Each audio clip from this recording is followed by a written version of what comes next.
Second law of thermodynamics এটা কি বলছে? সবার আগে আমরা ফার্স্ট ল থেকে আমরা কি জেনেছি? ফার্স্ট ল থেকে আমরা জেনেছি যে যদি আমরা হিটকে আমরা কি করতে পারি, ওয়ার্ক ডানে কনভার্ট করতে পারি, কিন্তু শুধু ওয়ার্ক ডানে কনভার্ট করলেও হবে না, একটা ইন্টারনাল এনার্জি সিস্টেমের চেঞ্জ হবে। ঠিক আছে? যদি যে হিট আমরা দেব একটা সিস্টেমে, সেই হিটটা নিয়ে কি করবে সিস্টেমটা, কিছুটা ওয়ার্ক করবে, কিছুটা ওয়ার্ক ডান করবে, আর কিছুটা সে নিজের ইন্টারনাল এনার্জি ইনক্রিজ করতে সে ইউজ করবে। তো মোদ্দা কথা হচ্ছে ফার্স্ট ল থেকে আমরা একটা জিনিস আইডিয়া পাচ্ছি যে হিট থেকে আমরা ওয়ার্ক ডান পেতে পারি, হিট থেকে আমরা ওয়ার্ক ডান পেতে পারি হিট ইউজ করে। কিন্তু এখানে একটা সমস্যা আছে যে আমরা ইনডেফিনিটলি মানে অনির্দিষ্টকালের জন্য আমরা হিটকে ওয়ার্কে কনভার্ট করতে পারবো না। কেন করতে পারবো না? কারণ যদি আমরা হিটকে ওয়ার্কে আমি কনভার্ট করতে যাই, কি ঘটবে, সিস্টেমটার যে স্ট্রাকচার আছে সেটার মধ্যে কিছু না কিছু একটা পরিবর্তন হবে। কিরাম এটার একটা এক্সাম্পল আমি দিচ্ছি, যে বেস্ট এক্সাম্পল যেটা আছে, যেটা এখানটায় দেওয়া রয়েছে, সেটা হচ্ছে একটা আইডিয়াল গ্যাস একটা কন্টেনারের মধ্যে রয়েছে, যার মধ্যে একটা মুভেবল পিস্টন আছে, কন্টেনার রয়েছে। তাহলে এবার এখানে আমি কি হচ্ছে, আমি হিট যদি দিই, আর হিট দেওয়ার পর আমি এমন সিস্টেমটাকে এমনভাবে রেখে দিয়েছি যাতে যত পরিমাণ যে প্রসেসটা আমার আইসোথার্মাল থাকে, আইসোথার্মাল এক্সপ্যানশন হবে।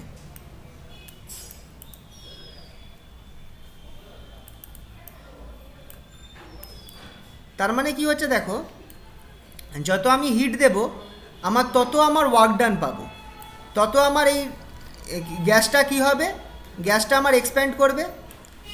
এক্সপ্যান্ড করবে আর আমার এই পিস্টনটাকে ঠেলে ও পেছনের দিকে সরাবে। তাতে আমি কি হচ্ছে, হিট থেকে আমি ওয়ার্ক ডান পাচ্ছি, কারণ কি হচ্ছে, গ্যাসটা এক্সপ্যান্ড করছে বলে। ঠিক আছে? কিন্তু আমার কোনো ইন্টারনাল এনার্জি চেঞ্জ হচ্ছে না, ডেল্টা ইউ যেটা আছে সেটা এক্ষেত্রে জিরো, কারণ আমার এটা আইসোথার্মাল প্রসেস, তাই ডেল্টা ইউ জিরো হবে। তাহলে আমার যা হিট দিচ্ছি সবটাই কিন্তু ওয়ার্ক ডানে আমার কনভার্ট হয়ে যাচ্ছে। এই স্পেশাল কেসে আমার যা আমি হিট দিচ্ছি সম্পূর্ণভাবে সেটা আমার ওয়ার্ক ডানে কনভার্ট হয়ে যাচ্ছে। কিন্তু প্রবলেমটা কোথায় হবে, আমরা এই যে হিট থেকে ওয়ার্ক ডানটা পাচ্ছি এটা কিন্তু ইনডেফিনিট টাইমের জন্য আমরা পাবো না। কারণ কি, কেন পাবো না? যত আমার এই সিস্টেমটা, যত আমার গ্যাসটা এক্সপ্যান্ড করবে, একটা এমন জায়গা চলে আসবে যেখানে গিয়ে কিন্তু আর গ্যাসটাকে এক্সপ্যান্ড করা সম্ভব হচ্ছে না। এই জায়গাটা খেয়াল করো, আমার যা মেশিন আমি বানাচ্ছি, মেশিনটার তো কোথাও না কোথাও একটা এন্ড আছে, তাহলে পিস্টনটা একটা জায়গায় গিয়ে তো থামতেই হবে, পিস্টনটাকে গ্যাসটা এক্সপ্যান্ড করে ধরো ম্যাক্সিমাম এই অবধি পিস্টনটা চলে গেল, তারপর তো আমাকে গিয়ে থামতেই হবে। তাহলে কি আমি ইনডেফিনিট অ্যামাউন্ট অফ ওয়ার্ক পেতে পারি? হিটকে আমি ইনডেফিনিটলি আমি ওয়ার্ক ডানে কনভার্ট করতে পারছি না এক্ষেত্রে, কারণ সিস্টেমের স্ট্রাকচারে চেঞ্জ হয়ে যাচ্ছে কিছু একটা। এক্ষেত্রে যেমন গ্যাসটা এক্সপ্যান্ড করে যাচ্ছে, এক্সপ্যান্ড করতে করতে এতটাই এক্সপ্যান্ড হয়ে যাচ্ছে যে একটা পয়েন্টে যাওয়ার পর আর আমি ওয়ার্ক ডান পাচ্ছি না, কারণ এক্সট্রিম অবস্থায় চলে গেছে গ্যাসটা। ঠিক আছে? তো এইরকম পরিস্থিতিতে কি হবে? যদি এরকম পরিস্থিতি হয় তাহলে আমাকে একটা জিনিস আমি দেখতে পাচ্ছি যে যদি আমাকে কন্টিনিউয়াস ওয়ার্ক ডান পেতে হয়, to get continuous work we need to brought the system back to its initial state. মানে যদি আমার সিস্টেমটা ধরো এইখানে স্টার্টিংয়ে এখানে ছিল, এইখানে আমার পিস্টনটা ছিল, আমি হিট করলাম, হিট করার ফলে এইটা উঠে, কথার কথা বলছি, এই পিস্টনটা এখানে চলে গেল, তাহলে আমি এত পরিমাণ ডিসপ্লেসমেন্ট হয়েছে, তার মানে এতটা কাজ পেয়েছি আমি। তারপর আবার আমাকে যদি কাজ আবার পেতে হয় আমাকে কি করতে হবে, আমাকে একে আবার নিচে নামিয়ে আনতে হবে, আবার এটাকে আমার ইনিশিয়াল পজিশানে ঠেলে নামিয়ে আনতে হবে। তো খেয়াল করো, এই পিস্টনটাকে যদি আমাকে নাবাতে হয়, আবার সেই আগের জায়গায় নিয়ে আসতে হয়, তাহলে আমাকে কি করতে হবে, এবার এক্ষেত্রে আমাকে সিস্টেমটার ওপর কাজ করতে হবে। সিস্টেমটাকে আমার ওপর কাজ করতে হবে, আমাকে এই পিস্টনটাকে ঠেলে তার ইনিশিয়াল পজিশানে নিয়ে আসতে হবে। আর যখন আমি সিস্টেমটার ওপর কাজ করব, তখন এটা মজার ব্যাপার, যখন আমি সিস্টেমের ওপর কাজ করব তখন কি হবে, এবার সিস্টেমটা উল্টো হবে, তখন সিস্টেমটা কিছু পরিমাণ হিট ছেড়ে দেবে, সিস্টেমটা কিছু পরিমাণ হিট বাইরের দিকে ছাড়বে যখন সিস্টেমের ওপর কাজ হচ্ছে। তো এইখানে একটা মজার জিনিস থাকছে। আর এই যে প্রসেসটা, এটা একটা সাইক্লিক প্রসেস হয়ে গেল। ফার্স্ট প্রসেসে আমি কি করছি, সিস্টেমটা কাজ করছে, ওয়ার্ক ডান সিস্টেমটার ওপর হচ্ছে, সিস্টেমের দ্বারা ওয়ার্ক হচ্ছে, এটা হচ্ছে ফার্স্ট হাফ সাইকেল। আর সেকেন্ড হাফ সাইকেলে আমার কি হচ্ছে, সিস্টেমটার ওপরে কাজ হচ্ছে, মানে আমি ওয়ার্ক ডান করছি, সেটা হচ্ছে সেকেন্ড হাফ সাইকেলে হচ্ছে। প্রথম হাফ সাইকেলে সিস্টেমটা হিট নিচ্ছে, সেকেন্ড হাফ সাইকেলে সিস্টেমটা হিট কি করছে, ছেড়ে দিচ্ছে। তো এরকম একটা কোনো সিস্টেম যেটা সাইকেলে অপারেট করছে, আর সাইকেলে অপারেট করলে আমরা দেখতে পাচ্ছি যে আমি কন্টিনিউয়াস ওয়ার্ক ডান পাচ্ছি, কন্টিনিউয়াস ওয়ার্ক পেয়ে যাচ্ছি। কেন কন্টিনিউয়াস ওয়ার্ক পাচ্ছি, এই জায়গাটা একটা খেয়াল করার বিষয় আছে, তোমরা একটু বুঝে নাও, এখানটা যেন না গোলায় কারুর। সেটা হচ্ছে, যখন ধরো একটা জাস্ট এইভাবে মাথায় বুঝে নাও, সেই সিলিন্ডার রয়েছে, সিলিন্ডারের মধ্যে পিস্টন রয়েছে, পিস্টনটার সাথে আমি কি করেছি, একটা ওয়েট চাপিয়ে রেখেছি, কথার কথা M1 ওয়েট চাপিয়ে রেখেছি, ঠিক আছে। ধরো আমি যেমনি হিট দিচ্ছি সিস্টেমটাতে, এইটাকে ধরো সে উঠিয়ে এইখানটায় নিয়ে যাচ্ছে, এতটা ডিসপ্লেসমেন্ট করাচ্ছে, এই পিস্টনটা উপরে উঠছে, তার সাথে সাথে আমার এই মাসটা উপরে উঠছে, তো M1টা ধরো এতটা উপরে উঠলো, এখানে আমার কি হয়েছে, গ্যাসটাও এক্সপ্যান্ড করে গেছে, মানে পিস্টনটা উপরে উঠেছে মানে কি, গ্যাসটা এক্সপ্যান্ড করে গেছে। তো এবার দেখো, যে পরিমাণ আমি হিট দিয়েছি, এই হিটের কিছু অংশ ইউজ করেছে গ্যাসটা নিজে এক্সপ্যান্ড হওয়াতে। যে হিটটা দিয়েছি, ধরো আমি Q1 হিট দিয়েছি, সেই হিটটা ইউজ করেছে কিছু পরিমাণ গ্যাসটা এক্সপ্যান্ড হতে, ধরো V1 থেকে V2 ভলিউমে এক্সপ্যান্ড হয়েছে গ্যাসটা, আর বাকি কিছু পরিমাণ কি করেছে, এই মাসটাকে তুলতে কাজে ব্যবহার করেছে, ধরো W1 পরিমাণ কাজ করেছে। এবার যদি আমি করি কি, একই ঘটনা ঘটাই, কিন্তু আমি এবার মাস যেটা আছে সেটাকে আমি বাড়িয়ে দিলাম, মাসটাকে আমি M2 করে দিলাম, M2 গ্রেটার দ্যান M1, একই পরিমাণ ডিসপ্লেসমেন্ট হলো, মানে সেই একই পরিমাণ গ্যাসের ভলিউম বাড়লো, V1 থেকে V2 হলো হিট দেওয়ার ফলে। কিন্তু এক্ষেত্রে আমার কি হচ্ছে বলো তো, ওয়ার্ক ডানটা দেখা যাচ্ছে বেশি করতে হচ্ছে, কারণ কি, মাসটা বেড়ে গেছে, তাই জন্য আমার ওয়ার্ক ডানটা একে উঠাতে, M2টাকে ওঠাতে বেশি কাজ করতে হচ্ছে। তার মানে এক্ষেত্রে আমার হিটটা বেশি লাগবে, এই জায়গাটা খেয়াল রাখবে।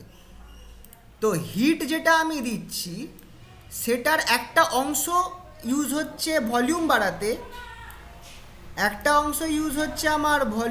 ধরো এটা এক কাজ করি, Q2 না দিয়ে Q1 প্রাইম করে দিলাম, ঠিক আছে। তো হিটের একটা অংশ ইউজ হচ্ছে ভলিউম ইনক্রিজ করতে, আর একটা অংশ ইউজ হচ্ছে ওয়ার্ক ডান করতে। তো যখন আমি ওয়ার্ক করব, তখন কি হচ্ছে, আমি ওয়ার্কটা করছি শুধু ভলিউমটাকে আবার ডিক্রিজ করাবার জন্য আমি ওয়ার্ক করছি। তার মানে অবভিয়াসলি আমার ওয়ার্ক ডানটা করার সময়, যখন আমি সিস্টেমটাকে আবার আগের অবস্থায় নিয়ে যাওয়ার চেষ্টা করছি, তখন আমি যে ওয়ার্ক ডানটা করছি সেটা কিন্তু অবভিয়াসলি সিস্টেমের দ্বারা করা ওয়ার্ক ডানের থেকে কম হবে, এইটা কিন্তু ইম্পর্টেন্ট কথা। আমি যখন সিস্টেমটাকে নিচে আবার আগের অবস্থায় নিয়ে যাওয়ার জন্য ওয়ার্ক ডান করছি, সেটা কিন্তু সিস্টেমের করা ওয়ার্ক ডানের থেকে কম হবে অবভিয়াসলি, কারণ না হলে আমি কিন্তু কোনো নেটওয়ার্ক পাবো না, নেটওয়ার্ক বাই দ্য সিস্টেম আমি পাবো না, কারণ আমার ওয়ার্ক ডানটা কিন্তু ওই ওয়েটটাকে সরাবার জন্য হচ্ছে না, আমার ওয়ার্ক ডানটা হচ্ছে পিস্টনটাকে আগের অবস্থায় নিয়ে যাওয়ার জন্য। অতএব যে পরিমাণ হিট ধরো Q1 যেটা সিস্টেমটা প্রথমে নিচ্ছে নিজে ওয়ার্ক করার জন্য, ওই মাসটাকে উপরে ওঠাবার জন্য, M1 বা M2কে উপরে ওঠাবার জন্য যে পরিমাণ হিট নিচ্ছে, যখন আমি ওটাকে এবার উল্টো কেসে যখন আমি ওটাকে চাপছি, আবার আমি আগের অবস্থায় নিয়ে যাওয়ার চেষ্টা করছি, এই গ্যাসটাকে আবার আগের ভলিউমে নিয়ে আসার চেষ্টা করছি, সেই মোমেন্টে ধরো Q2 পরিমাণ হিট সে সিস্টেমটা রিজেক্ট করলো। তো Q2টা সবসময় Q1-এর থেকে ছোট হবে বা Q1 গ্রেটার দেন Q2 হবে। ঠিক আছে? তো মানে যখন আমি সিস্টেমের ওপর ওয়ার্ক ডান করছি তখন সিস্টেম যে পরিমাণ হিট ছাড়বে সেটা সবসময় কম হবে যে পরিমাণ হিট সিস্টেমটা কাজ করার জন্য নিয়েছিল। খেয়াল রাখবে এই ব্যাপারটা। ঠিক আছে? তো এই জায়গাটা গুলিয়ে যায়। তো ওভারঅল এখান থেকে আমি একটা কেস দেখতে পারলাম, দেখো এই জায়গাটা বোঝা যাচ্ছে যে ফার্স্ট হাফ সাইকেলে সিস্টেম হিট নিচ্ছে আর কাজ পারফর্ম করছে, আর তার ফলে কি হচ্ছে, চেঞ্জ ইন স্টেট হয়ে যাচ্ছে, সিস্টেমটা স্ট্রাকচারে চেঞ্জ হচ্ছে। সেকেন্ড হাফ সাইকেলে কি হচ্ছে, আমি সিস্টেমটাকে আবার আগের অবস্থায় নিয়ে আসছি, তার ফলে হচ্ছে কি আমি সিস্টেমের ওপর কাজ করছি, আর যেহেতু আমি সিস্টেমের ওপর কাজ করছি সিস্টেম কি করছে, কিছু পরিমাণ হিট সে রিজেক্ট করছে। এই পরিমাণ হিটটা ও প্রথম হাফ সাইকেলে যে পরিমাণ হিট নিয়েছিল তার থেকে তার একটা অংশ, মানে অবভিয়াসলি Q2 যেটা হচ্ছে যেটা রিজেক্ট করছে ইজ লেস দেন Q1। যে পরিমাণ হিট সে রিজেক্ট করছে সেটা অবভিয়াসলি যে পরিমাণ হিট সে প্রথম সাইকেলে অ্যাবজর্ব করেছিল তার থেকে কম। তাহলে এখানে আমি কি দেখতে পাচ্ছি, যে যদি আমাকে কন্টিনিউয়াস ওয়ার্ক পেতে হয় সিস্টেমের দ্বারা, যেটা এমন একটা সিস্টেম যেটা সাইকেলে অপারেট করছে আর কন্টিনিউয়াস ওয়ার্ক দিচ্ছে, সেক্ষেত্রে আমি কিন্তু ওয়ার্ককে টোটালি হিটে কনভার্ট করতে পারছি না, হিটকে টোটালি ওয়ার্কে কনভার্ট করতে পারছি না। It is not possible to convert applied heat completely to work. Some heat must be rejected, কিছু পরিমাণ হিট রিজেক্ট করতেই হবে, খুব ইম্পর্টেন্ট এক্ষেত্রে, heat must be rejected, some of the heat must be rejected.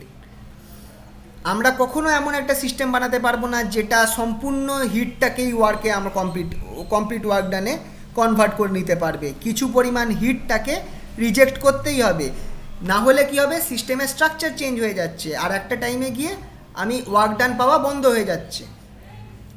এরকম একটা সিস্টেম যেটা সাইকেলে অপারেট করছে আর হিটকে ওয়ার্ক ডানে কনভার্ট করছে, যার মধ্যে সে হিটকে ওয়ার্ক ডানে কনভার্ট করছে, যার মধ্যে সে কী করছে, সে কিছু পরিমাণ হিট একটা সোর্স থেকে নিচ্ছে আর কি করছে, কিছু পরিমাণ হিট সে রিজেক্ট করে দিচ্ছে, এরকম একটা সিস্টেমকে বলা হয় হিট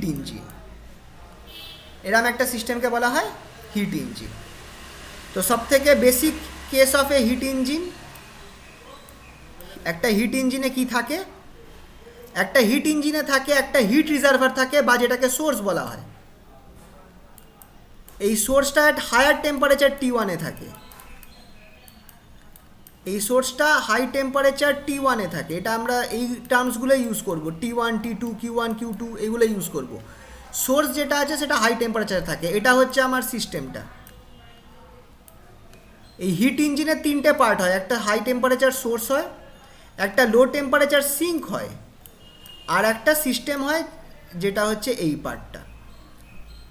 সিস্টেমটা কি করছে, হাই টেম্পারেচার সোর্স থেকে বা হিট রিজার্ভার থেকে Q1 পরিমাণ হিট নিয়ে নিচ্ছে, সেই Q1 পরিমাণ হিট নিয়ে সে কী করছে, W1 পরিমাণ ওয়ার্ক ডান করছে, আর সম্পূর্ণ হিটটাকে তো ওয়ার্কে কনভার্ট করতে পারছে না, Q1-এর একটা অংশকেই সে ওয়ার্ক ডানে কনভার্ট করতে পারছে, বাকি অংশটাকে সে কী করছে, সে রিজেক্ট করছে। কত পরিমাণ, Q2 পরিমাণ ওয়ার্ক হিটকে সে রিজেক্ট করছে। কোথায় রিজেক্ট করছে, ধরে নিচ্ছি যে একটা কোল্ড রিজার্ভার আছে যেটাকে সিঙ্ক বলা হয়, যেটা সবসময় লোয়ার টেম্পারেচার T2-তে থাকবে, লো টেম্পারেচার T2-তে থাকবে। এই সিঙ্কের মধ্যে আমার কি হচ্ছে, হিটটাকে ছেড়ে দিচ্ছে।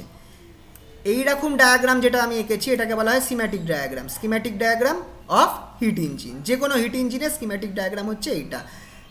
হিট রিজার্ভার থেকে হিট Q1 নিচ্ছে, সিস্টেমটা ওয়ার্ক ডান করছে, আর Q2 হিট কোল্ড রিজার্ভারে রিজেক্ট করে দিচ্ছে বা সিঙ্কে রিজেক্ট করে দিচ্ছে। ঠিক আছে, এই ফার্স্ট সাইকেল সেকেন্ড সাইকেল মানে এই যে প্রথম সাইকেল এটা যেখান থেকে সে Q1 হিট নিয়ে ওয়ার্ক ডান করছে, আর সেকেন্ড সাইকেলে কী করছে সে তার ওপর কাজ করা হচ্ছে বলে সে হিট রিজেক্ট করে দিচ্ছে, আর সিস্টেমটা কী হচ্ছে আবার আগের অবস্থায় চলে আসছে। এইভাবে দুটো সাইকেল রিপিট হতে থাকছে আর সিস্টেমটা কী করছে কন্টিনিউয়াস ওয়ার্ক দিয়ে যাচ্ছে। ঠিক আছে, এই যে ইঞ্জিন এইটা তো একটা হিট ইঞ্জিন, আর যে কোনো ইঞ্জিনের কী থাকে একটা এফিসিয়েন্সি হয়, একটা এফিসিয়েন্সি হয়।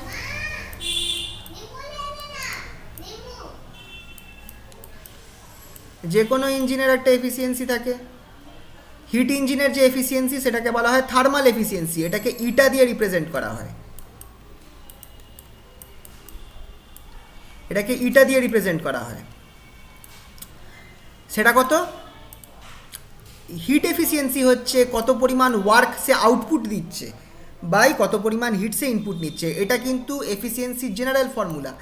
Efficiency of any machine or any engine, এটা হচ্ছে সেই লিভার পুলি তোমরা পড়েছিলে, সেইখানে এই জিনিসটা ছিল যে এফিসিয়েন্সি অফ এনি ইঞ্জিন বা any machine is output by input, general formula. তো যেহেতু এটা হিট ইঞ্জিন, এখানটায় আমার সে ওয়ার্ক ডান করছে, সো ওয়ার্ক আউটপুট, আর হিট নিয়ে কাজ করছে তাই হিট টু ইনপুট। সেটা অবভিয়াসলি কত পরিমাণ কাজ করলো, ডাব্লু পরিমাণ কাজ করলো, আর কত পরিমাণ সে হিট নিচ্ছিল, Q1 পরিমাণ হিট নিচ্ছিল, তো ডাব্লু বাই Q1। এবার খেয়াল করে দেখো Q1-এর একটা অংশ সে কাজ করছে ওয়ার্ক ডানে ইউজ করছে, আর বাকি অংশটা সে রিজেক্ট করে দিচ্ছে, তার বাইরে কিছু হচ্ছে না। তাহলে এখান থেকে আমি একটা জিনিস পাচ্ছি, ডাব্লু যেটা সেটা হচ্ছে Q1 মাইনাস Q2। Q1 হিটের সে একটা অংশ ইউজ করছে ওয়ার্ক ডান করার জন্য, আর বাকি অংশটা সে রিজেক্ট করে দিচ্ছে। তাহলে W equals to Q1 minus Q2 হচ্ছে। তাহলে ইটার ভ্যালু কী হচ্ছে, তুমি ডাব্লুর জায়গায় Q1 মাইনাস Q2 বসিয়ে দাও, নিচে Q1 আছে। দেখো ইটার তুমি এই ফর্মুলাটা পাচ্ছ, important formula, eta equals to 1 minus Q2 by Q1। Obviously every time Q1 is greater than Q2, কারণ আমি বলেইছি যে পরিমাণ সিস্টেমটা হিট নিয়ে কাজ করছে, যখন আমি সিস্টেমটাকে আবার আগের অবস্থায় নিয়ে যাওয়ার চেষ্টা করছি আমাকে কিন্তু কম কাজ করতে হচ্ছে, না হলে তবেই আমি নেটওয়ার্ক ডান পাবো। যদি সিস্টেমটা যে পরিমাণ হিট নিয়ে কাজ করছে, আমাকে যদি সিস্টেমটাকে আগের অবস্থায় নিয়ে যেতে একই পরিমাণ কাজ করতে হতো, তাহলে কি হতো, আমার কোনো ওয়ার্ক ডান পেতাম না, ডাব্লুটা জিরো হয়ে যেত, তার মানে আমার কোনো লাভ হতো না জিনিসটা তৈরি করে। আমি চাইছি এখানটায় হিট এক্সেস হিটটা এখানে ওয়ার্ক ডান হিসাবে কনভার্ট হচ্ছে, আমার এখানে একটা নেটওয়ার্ক পাচ্ছি। ঠিক আছে, এবার যেহেতু আমার Q1 is greater than Q2, এইখান থেকে আমি এখানে একটা ইম্পর্টেন্ট কনক্লুশন পাচ্ছি, ইটা is always less than 1, eta is always less than 1। একটা হিট ইঞ্জিনের এফিসিয়েন্সি সবসময় আমার 1-এর থেকে কম হবে। ঠিক আছে, ইটাটাকে নর্মালি ফ্র্যাকশানে লেখা হয়, ধরো কথার কথা 0.4 বা 0.5, বা এটাকে পার্সেন্টেজেও লেখা যেতে পারে। যদি 0.4 আমার ইটা বেরোয় তাহলে সেটাকে আমি বলবো 40%, মানে এটাকে তুমি 100% করছো আর কি, এটাকে তুমি 100 করছো, তাহলে তুমি পেয়ে যাচ্ছ ভ্যালুটা। তাহলে আইদার ফ্র্যাকশানে ডিনোট করা থাকবে বা পার্সেন্টেজে ডিনোট করা থাকবে। পার্সেন্টেজে যদি ধরো 40% হয় তাহলে বুঝে নিতে হবে 0.4, যদি 50% হয় তো 0.5, যদি 60% হয় তো 0.6। ঠিক আছে, আর ইটার ভ্যালু সবসময় লেস দ্যান 1 হবে। এবার এখানে আমরা আসছি কার্নো ইঞ্জিনের কেসে। কার্নো ইঞ্জিনটা কি? কার্নো ইঞ্জিন হয়তো একটু মনে পড়লেও পড়তে পারে, এটা তোমরা ফিজিক্সে পড়েছো হয়তো ক্লাস 11-এ, থার্মাল চ্যাপ্টারটায়। কার্নো ইঞ্জিনে এটা একটা কনসেপচুয়াল ইঞ্জিন, এটা একটা থিওরিটিক্যাল ইঞ্জিন, এটা অরিজিনালি কিন্তু নেই। স্যাডি কার্নট এটাকে তৈরি করেছিলেন, একটা থিওরিটিক্যাল ইঞ্জিন। এটা ভাববে না যে কার্নট ইঞ্জিন বলে অরিজিনাল কোনো ইঞ্জিন রয়েছে, ঠিক আছে, এটা একটা থিওরিটিক্যালি জিনিস। উনি কি আইডিয়া করেছিলেন যে একটা আইডিয়াল হিট ইঞ্জিন তৈরি করা হোক যার এফিসিয়েন্সি ম্যাক্সিমাম হবে, ইটা যেটা হবে ম্যাক্সিমাম হবে। এবার ম্যাক্সিমাম ক্ষেত্রে কিন্তু আমি বলবো না যে ইটা কিন্তু 100% হবে, ইটা যে 100% সেটা কিন্তু আমরা বলবো না, এক্ষেত্রে আমরা বলবো ইটা ম্যাক্সিমাম হবে। এরকম একটা আমরা ইঞ্জিনের কথা ভাববো। তো সেইটা ভাবতে গিয়েই উনি একটা আইডিয়াল হিট ইঞ্জিন তৈরি করেছিলেন, কল্পনা করেছিলেন, যার এফিসিয়েন্সি সব থেকে ম্যাক্সিমাম হবে। সেই হিট ইঞ্জিনটা অবভিয়াসলি কিরাম হতে হবে, রিভার্সিবল হতে হবে, মানে উল্টো দিকেও সে কাজ করতে পারবে। এই রিভার্সিবল কেসটা পরে আমি বলবো কি বলতে চাইছি। এরকম একটা ইঞ্জিন যেটা সাইকেলে কাজ করবে, যেটার ক্ষেত্রে এফিসিয়েন্সি আমার সর্বত্র হবে, সেটাকে বলা হয় কার্নো ইঞ্জিন। আর যে সাইকেলে সে অপারেট করছে সেটাকে বলা হয় কার্নো সাইকেল। এবার কার্নো ইঞ্জিন কী কী দিয়ে তৈরি? 3টে পার্ট আছে। একটা সোর্স, এটাও সেম ওইটার মতোই, সোর্স আছে যেটা হাই টেম্পারেচারে থাকবে T1-এ। একটা সিস্টেম আছে বা ওয়ার্কিং সাবস্টেন্স আছে। আচ্ছা, এটার ক্ষেত্রে এই ওয়ার্কিং সাবস্টেন্সটা হচ্ছে কি, ওই যে আমার একটা আইডিয়াল গ্যাস যেটা একটা পিস্টনযুক্ত সিলিন্ডারের মধ্যে রয়েছে, যে কেসটা আমি এতক্ষণ ধরে বলছিলাম সেই জিনিসটাই। আইডিয়াল গ্যাস যেটা একটা পিস্টনযুক্ত সিলিন্ডারে রয়েছে, তার মানে আইডিয়াল গ্যাস এক্সপ্যান্ড হবে আর পিস্টনটা কাজ করবে, পিস্টনটা মুভ করবে, তার ফলে কাজ হবে। আইডিয়াল গ্যাস মানেই আমার PV=RT ফর্মুলা এক্ষেত্রে প্রযোজ্য। PV=RT বা PV=nRT ফর্মুলা প্রযোজ্য। এটাই হচ্ছে আমার ওয়ার্কিং সাবস্টেন্স বা সিস্টেমটা। আর কি আছে? একটা সিঙ্ক থাকবে, যেটা লো টেম্পারেচার T1-এ থাকবে, T2-তে থাকবে, যার মধ্যে কি হবে, আমার হিটটা রিজেক্ট করবে। Q2 পরিমাণ হিট নিচ্ছে সোর্স থেকে, Q1 পরিমাণ হিট নিচ্ছে সোর্স থেকে, আর Q2 পরিমাণ হিট রিজেক্ট করছে সিঙ্কে। ওয়ার্কিং সাবস্টেন্সটা এক্ষেত্রে কি, একটা সিলিন্ডারের মধ্যে, একটা সিলিন্ডার উইথ মুভেবল পিস্টন, যার মধ্যে আমার আইডিয়াল গ্যাস রাখা রয়েছে। ঠিক আছে, এটা হচ্ছে আমার কার্নো ইঞ্জিনের ডেসক্রিপশান। এইটা হচ্ছে আমার কার্নো সাইকেলটা। আমার ছবিটা খুব একটা ভালো হয়নি, তোমরা একটুখানি যদি গুগলে সার্চ করো পেয়ে যাবে ভালো পিকচারটা। ব্যাপারটা হচ্ছে কি, এই পার্টটা আর এই পার্টটা হচ্ছে সেম, মানে প্যারালেল রয়েছে, আর এই পার্টটা আর এই পার্টটা প্যারালেল রয়েছে। ABCD।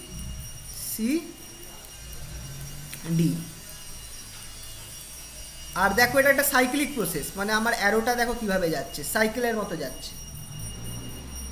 এ পার্টটার ক্ষেত্রে আমার P1 হচ্ছে প্রেসার, V1 হচ্ছে ভলিউম, T1 হচ্ছে টেম্পারেচার। এটা হচ্ছে আমার এ পার্টের জন্য। বি পার্টের জন্য আমার obviously P2 pressure, V2 volume, আর টেম্পারেচার কিন্তু T1-ই আছে। খেয়াল রাখবে এইখানটায় বি পয়েন্টে, মানে বি পয়েন্ট হচ্ছে আমার এই পয়েন্টটা, ঠিক আছে। বি পয়েন্টে আমার প্রেসার হচ্ছে P2, ভলিউম হচ্ছে V2, টেম্পারেচার কিন্তু T1-ই রয়েছে। তার মানে এ বিতে দেখো টেম্পারেচার আমার ফিক্সড আছে, T1-ই রয়েছে এ থেকে বি, মানে এই পুরো অঞ্চলটা জুড়ে। তাহলে এটা আমার কি, আইসোথার্মাল কেস। এটা আমার একটা আইসোথার্মাল প্রসেস হচ্ছে, এটা একটা আইসোথার্মাল প্রসেস হচ্ছে। নেক্সট সিটা যেটা আছে, এই পয়েন্টটাতে আমার এবার P3 হয়ে গেছে, V3 হয়ে গেছে, টিটা চেঞ্জ হয়ে T2 হয়ে যাবে। তার মানে এখানে সব কিছু চেঞ্জ হচ্ছে, কোনো কিছু কনস্ট্যান্ট নেই, তাহলে এটা অবভিয়াসলি অ্যাডিয়াবেটিক ছাড়া উপায় নেই। বিসি অংশটা আমার অ্যাডিয়াবেটিক একটা প্রসেস হচ্ছে। এবার খেয়াল করো, এ বি আর বিসি দুটোতেই কিন্তু আমার ভলিউম কিন্তু ইনক্রিজ করছে, ভলিউম দেখো বাড়ছে। এ থেকে বি পয়েন্টে যেতে গিয়েও আমার ভলিউম বাড়ছে, বি থেকে সি পয়েন্টে যেতে গিয়েও আমার ভলিউম কিন্তু বাড়ছে। তার মানে এই দুটোই আমার হয়ে গেল অ্যাডিয়াবেটিক আর আইসোথার্মাল এক্সপ্যানশন হয়ে গেল। এ বি বিসি দুটোই আমার, এই দুটোই হয়ে গেল আমার অ্যাডিয়াবেটিক এক্সপ্যানশন। নেক্সট যেটা আছে সিডি আছে আর এবি, এইখানটায় দেখো আমার উল্টো দিকের সাইন রয়েছে, মানে ভলিউম কিন্তু ডিক্রিজ করছে, তার মানে এটা আমার কি হয়ে যাবে, কম্প্রেশন হবে। সিডি পয়েন্ট আর ডিএ, এই পয়েন্টটা আমার কম্প্রেশনকে রিপ্রেজেন্ট করবে।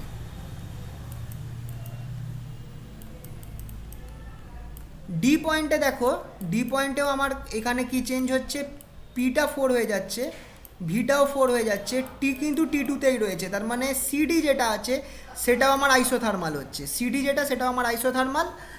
আর এডি যেটা আছে, এডিতে যদি তুমি দেখো P4 V4 T2 থেকে P1 V1 T1 সবাই চেঞ্জ হচ্ছে, তার মানে এডিটা হচ্ছে আমার অ্যাডিয়াবেটিক, ভলিউম চেঞ্জ কমছে বলে কম্প্রেশন। তাহলে এইখান থেকে আমরা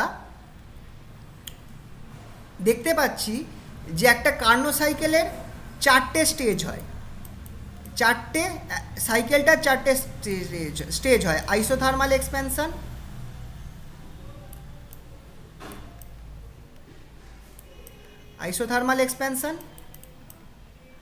চলো এখান থেকেই দেখাই। আইসোথার্মাল এক্সপ্যানশন যেটা হচ্ছে আমার গ্রাফের এবি পোর্শন থেকে বোঝানো যাচ্ছে, গ্রাফটার এই পিভি, এই এবি পোর্শনটা আমাকে বোঝাচ্ছে হচ্ছে আইসোথার্মাল এক্সপ্যানশন। এই আইসোথার্মাল এক্সপ্যানশন যখন হচ্ছে তখনই সে Q1 অ্যামাউন্ট অফ হিট সে নিচ্ছে, ঠিক আছে? তো আইসোথার্মাল এক্সপ্যানশনে এখানটায় টেম্পারেচার T1 এ ফিক্সড থাকছে, P1 V1 থেকে P2 V2তে যাচ্ছে, আর Q1 পরিমাণ হিট এখান থেকে রিজার্ভার নিচ্ছে। এটার ক্ষেত্রে আমরা করছি কি, ওই যে আমি বলেছিলাম না আইডিয়াল গ্যাস ভর্তি একটা কন্টেনার, এইটা হচ্ছে সেই আইডিয়াল গ্যাস ভর্তি কন্টেনারটা।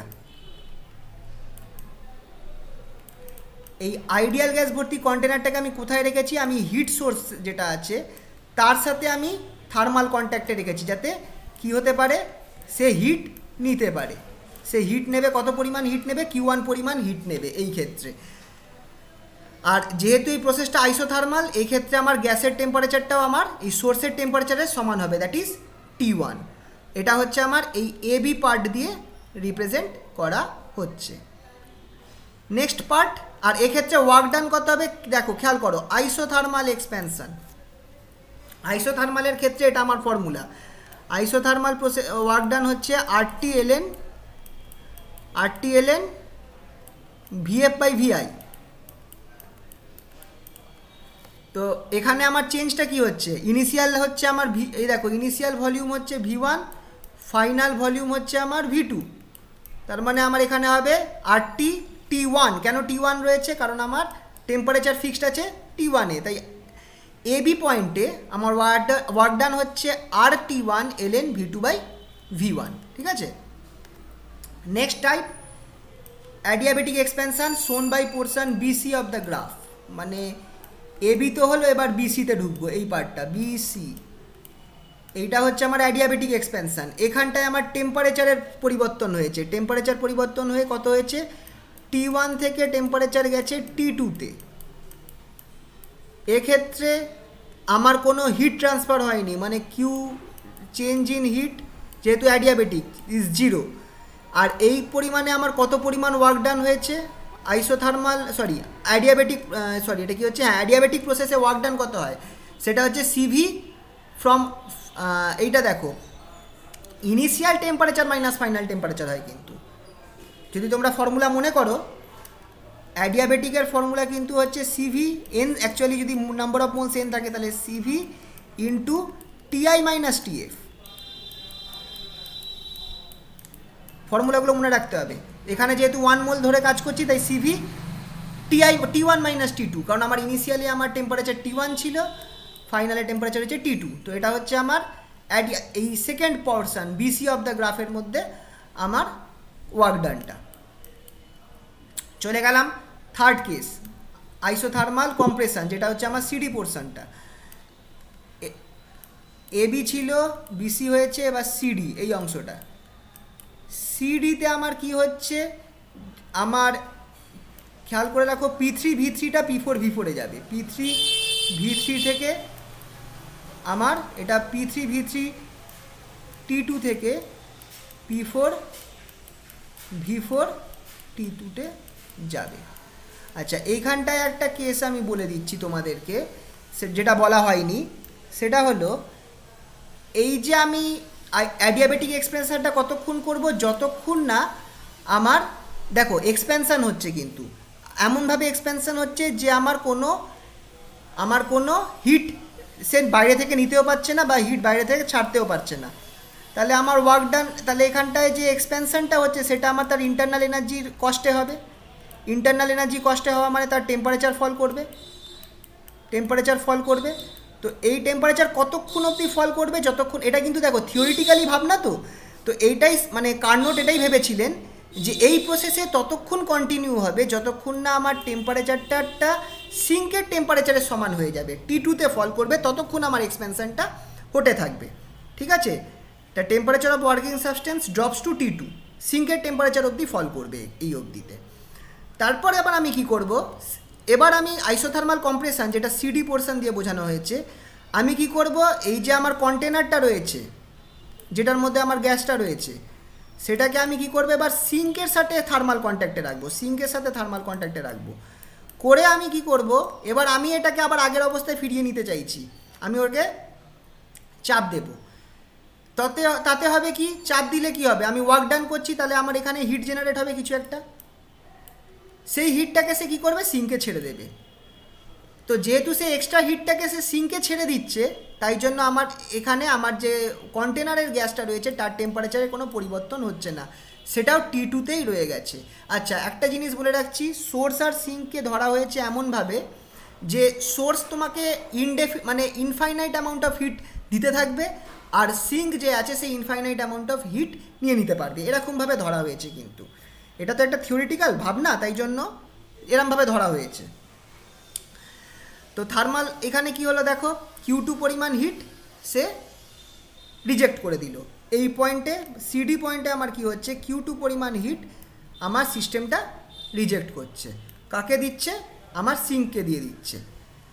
এক্ষেত্রে আমার ওয়ার্ক ডান কত হবে খেয়াল করে দেখো, যেহেতু আমার এক্ষেত্রে ওয়ার্ক ডানটা নেগেটিভ, তাহলে WCD যেটা সেটা আমার এটা হচ্ছে মাইনাস আর T2 ln V3/V4। এটা হচ্ছে আমার ইনিশিয়াল সি পয়েন্টে আমার ভলিউম ছিল V3, আর ফাইনাল ভলিউম ডি পয়েন্টে হচ্ছে V4, তাই জন্য ফর্মুলাটা এইরকম হচ্ছে। আমি এখানটায় খেয়াল করো মাইনাসটা কেন সামনে এনেছি, কারণ এখানটায় সিস্টেমটা কাজ করছে। Negative sign indicates work done is done on the system, তাই জন্য আমি এক্ষেত্রে একটা নেগেটিভ সাইন নিয়ে এসেছি।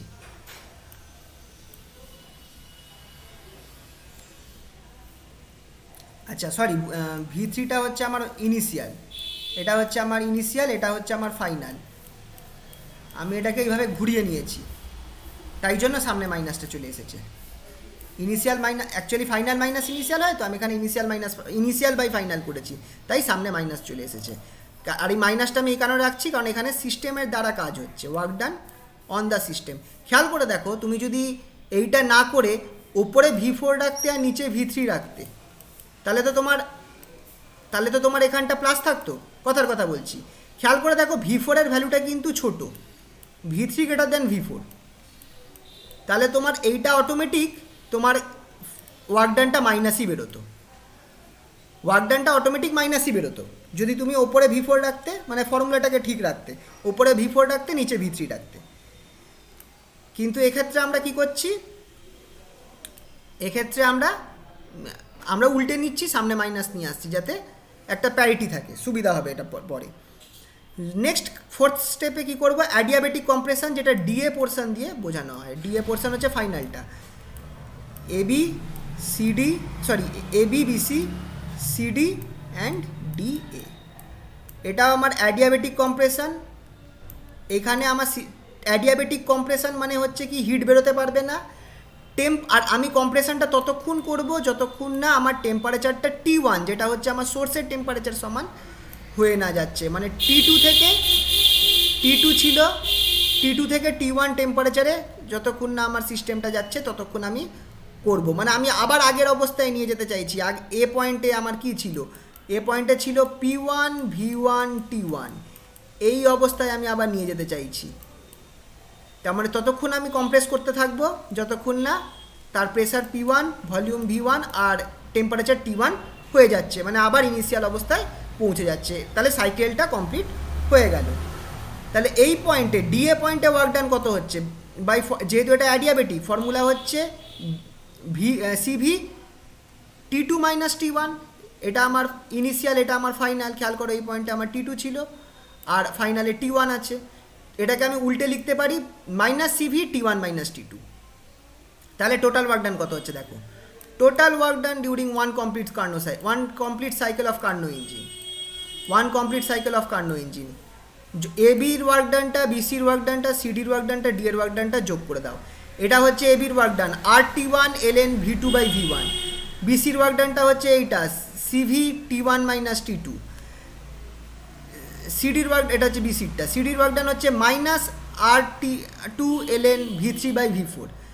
আর ডি এর ওয়ার্ক ডানটা minus CV T1 minus T2। দেখো এই দুটো কেটে গেল, ডিএ আর ডিবির ওয়ার্ক ডানটা কেটে গেল কারণ সেম হয়ে যাচ্ছে আর মাইনাস আছে।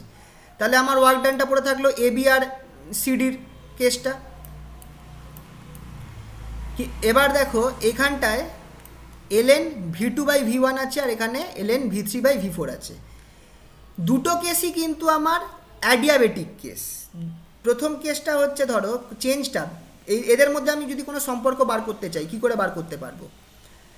আমি বিসি পোর্শনটাকে ধরলাম, বিসি পোর্শন হচ্ছে এই পোর্শনটা, অ্যাডিয়াবেটিক কম্প্রেশন যেটা হয়েছে বি থেকে সি। এখানে আমার কি হয়েছে P2 V2 থেকে P3 V3 হয়েছে।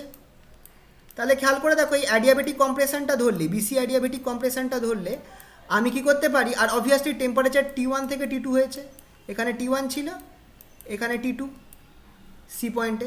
তাহলে আমি এইটাতে আমি কি করতে পারি, V2 আর V3-র মধ্যে একটা সম্পর্ক বার করতে পারি। কিভাবে? এই ফর্মুলাটা দিয়ে বলেছিলাম, এই ফর্মুলাটা important, TV to the power gamma minus 1 equals to constant, adiabatic প্রসেসের জন্য ফর্মুলা। তাহলে আমি এই বিসি পোর্শনের জন্য আমি কি পাচ্ছি, এখানেই তো অ্যাডিয়াবেটিক ঘটনাটা ঘটেছে।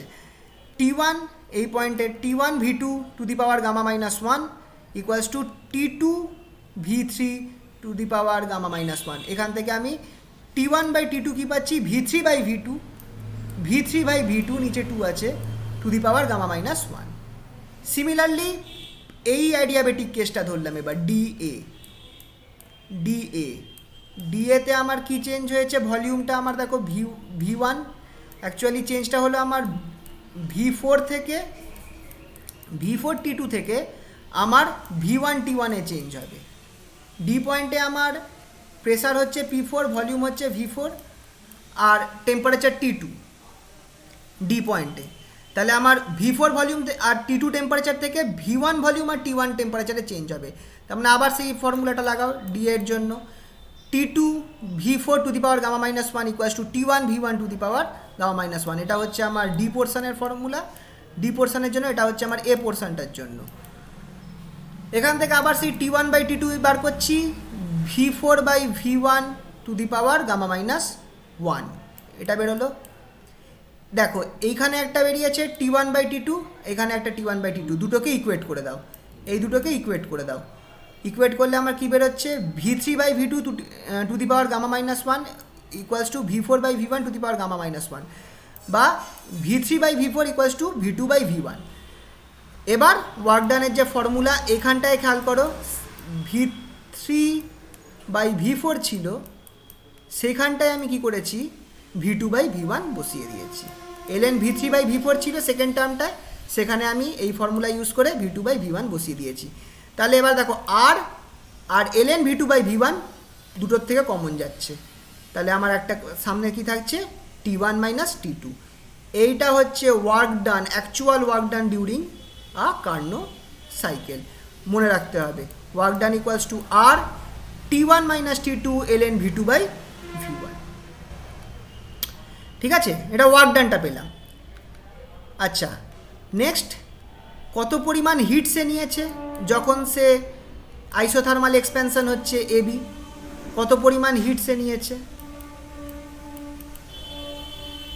খেয়াল করে দেখো। যেহেতু এটা আইসোথার্মাল এক্সপ্যানশন, এই পয়েন্টে দ্যাট ইজ এবি পয়েন্টে সে যে হিটটা নিয়েছে, যেহেতু এটা আইসোথার্মাল এক্সপ্যানশন, আইসোথার্মাল এক্সপ্যানশনের রুল কি, কিউ ইকুয়ালস টু ডাব্লু আইসোথার্মালের ক্ষেত্রে, কারণ আমার কাইনেটিক এনার্জির পরিবর্তন হয় না। আইসোথার্মাল এক্সপ্যানশনে কাইনেটিক এনার্জির পরিবর্তন হয় না, তার মানে যে পরিমাণ হিট সে পরিমাণই ওয়ার্ক ডান সে করবে। তাহলে এক্ষেত্রে ধরো আমি ধরে নিচ্ছি Q1 পরিমাণ হিট নিয়েছে, সেই Q1 পরিমাণ হিটটা আমার এবির জন্য যে ওয়ার্ক ডান আছে তার সমান হবে। এবির জন্য ওয়ার্ক ডানটা কি, এইটা RT1 ln V2 by V1। ঠিক আছে, তাহলে ডাব্লুটা পেয়ে গেছি, Q1টা পেয়ে গেছি। থার্মাল এফিসিয়েন্সির ফর্মুলা আমার কি ছিল, eta equals to W by Q1, বসিয়ে দাও। এই যে এই ফর্মুলাটা আশা করছি তোমাদের মনে আছে, এইটা তোমরা পড়তে, এইচএসে এটা দিত, ইটা ইকুয়ালস টু 1/T2/T1, এটা হচ্ছে থার্মাল এফিসিয়েন্সির ফর্মুলা ফর কার্নো ইঞ্জিন বা কার্নো সাইকেল। তাহলে এখান থেকে আমরা কি গুরুত্বপূর্ণ দুটো কনক্লুশন পাচ্ছি, এখান থেকে একটা খুব বড় কনক্লুশন পাচ্ছি, সেটা হচ্ছে কি, আমার একটা হিট ইঞ্জিনের এফিসিয়েন্সি যেটা আছে, একটা আইডিয়াল হিট ইঞ্জিন তার এফিসিয়েন্সি, সে কোন দুটো টেম্পারেচারের মধ্যে কাজ করছে, মানে একটা সে হিট সোর্সের টেম্পারেচার T1 আর একটা হচ্ছে আমার তার কি বলে সিঙ্কের টেম্পারেচার T2, এই যে দুটো টেম্পারেচারের মধ্যে সে কাজ করছে, এই দুটো টেম্পারেচারের ওপর তার এফিসিয়েন্সি নির্ভর করবে, তার ওয়ার্কিং সাবস্টেন্সের ওপর নির্ভর করবে না। আর যেহেতু T1 greater than T2, obviously eta will be less than equal to 1, আমার এফিসিয়েন্সি সবসময় 1-এর থেকে কম হবে। তো প্রশ্ন আসতেই পারে কোন কেস হতে পারে যখন আমি এফিসিয়েন্সি 100% পাবো, এটা একটা ইম্পর্ট্যান্ট কোশ্চেন, 1 নম্বরের প্রশ্ন এটা, যে কখন আমি 100% এফিসিয়েন্সি পাবো। খেয়াল করে দেখো, 100% এফিসিয়েন্সি মানে ইটাকে 1 হতে হবে, ইটা যেহেতু ফ্র্যাকশন ভ্যালু, ইটাকে 1 হতে হবে, সেটা তখনই হতে পারে যদি T2 0 হয়। তার মানে কি 0 ডিগ্রি সেলসিয়াস? 0 ডিগ্রি সেলসিয়াস না, খেয়াল রাখবে টিটা আমরা কেলভিনে করছি, T2টাকে আমায় 0 কেলভিন হতে হবে, 0 কেলভিন হতে হবে, T2 should be 0 kelvin, that is absolute 0। Absolute 0-তে যখন আমার সিঙ্কের টেম্পারেচার অ্যাবসোলিউট 0-তে থাকবে, সেই অবস্থায় আমার যে এফিসিয়েন্সি হবে ইঞ্জিনটা, সেটা একটা 100%। এটা 1 নম্বরের প্রশ্ন, ইম্পর্টেন্ট, অনেক সময় দিতেও পারে, যে কখন আমার একটা thermal efficiency for an ideal reversible engine will be 100% when the temperature of sink is absolute 0 বা 0 কেলভিন। ঠিক আছে, এটা সবসময় মাথায় রাখবে যে ইটাটা আমার ফ্র্যাকশানে হবে, সবসময় লেস দ্যান 1 হবে, ফ্র্যাকশানে হবে বা পার্সেন্টেজে হবে। আর T1 আর T2 এরা সবসময় আমার কেলভিনে থাকছে। তো আমি ক্যালকুলেশন যদি করতে হয়, ধরো ইটা বার করতে বললো, আমার T1টা ডিগ্রি সেলসিয়াসে দেওয়া রয়েছে, সে সাপোজ T1টা আমার 100 ডিগ্রি সেলসিয়াস আছে, তো আমাকে সঙ্গে সঙ্গে কী করতে হবে, ওটাকে আমায় কেলভিনে কনভার্ট করে নিতে হবে, 373 কেলভিনে কনভার্ট করে নিতে হবে বসাবার আগে, খেয়াল রাখতে হবে এই ব্যাপারগুলো। ঠিক আছে, আজকে বরঞ্চ এই অবধি থাকুক, নেক্সট দিন কিছু অঙ্ক করাবো এই কার্নো ইঞ্জিনের ওপর, কিছু অঙ্ক করাবো। কারোর কোনো